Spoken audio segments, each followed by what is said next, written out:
So here's another example of PSSR being absolute dog excrement.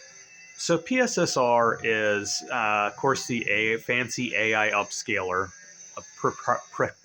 shut up, preparation H, proprietary AI upscaler from Sony. I guess it's like their own AI upscaler. It's supposed to take a lower resolution image, so say a 1080p, 1440p native image output or whatever, and upscale it to what looks like native 4K. Well, here's the issue.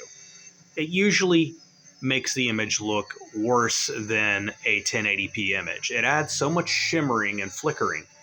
So this is Formula One 25 on the PlayStation 5 Pro, and I'm playing it in the quality mode, which has all the fancy bells and whistles, ray tracing's turned on, and all that jazz.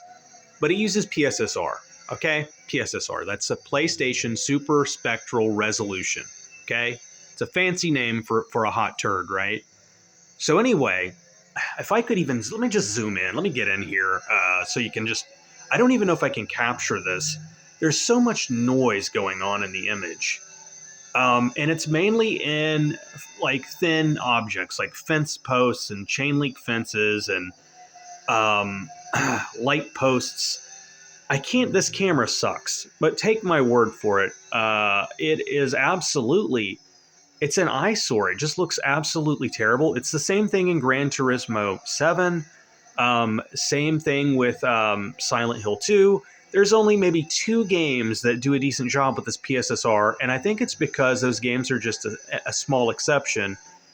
It just doesn't work well. It doesn't look great. Ratchet and Clank gives decent results, and of course, Stellar Blade apparently gives some decent results. But I'd have to see those for myself. I haven't even played those yet. Maybe it's the same story, but there is so much artifacting and weirdness going on in the image that it's really sucks because some developers are just going to default to this whole PSSR. They're going to force it on you, like, you know what I mean? Like, you're not going to have any choice. It's like, you drop the soap, you're in the shower, and Bubba's getting in there, right? You're gonna be forced. It's gonna be forced on you. PSSR is gonna be forced. The developers are gonna get lazy. They're gonna.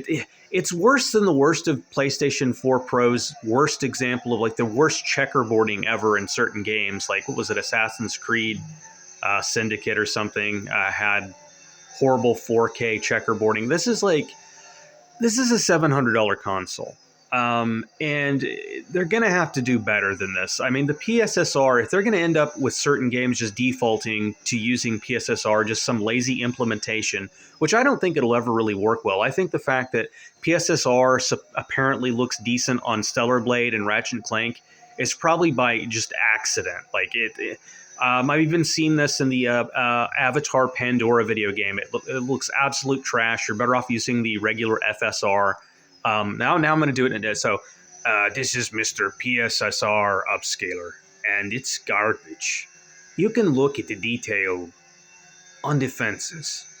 Like, look at this shimmering. Colonel, get down. It's not it. So yeah, it's like bad. It's dog poo poo. PSSR sucks. They need to do away with it. It's an embarrassment to any reconstruction technique that's out there. It's just the worst of the worst. Sony, get your shit together. Like, this is flicker me timbers. I'm tired of it, and I don't want this to be forced on me. Like, what if Grand Theft Auto 6 comes out and they like just force some PSSR bullshit on you, and it's the worst looking version, and they never fix it? It just stays a flickery mess. It's unacceptable. Anyway, that's the whole video. I hope you enjoy. This is PSSR Upscaler. Have a good one. Bye.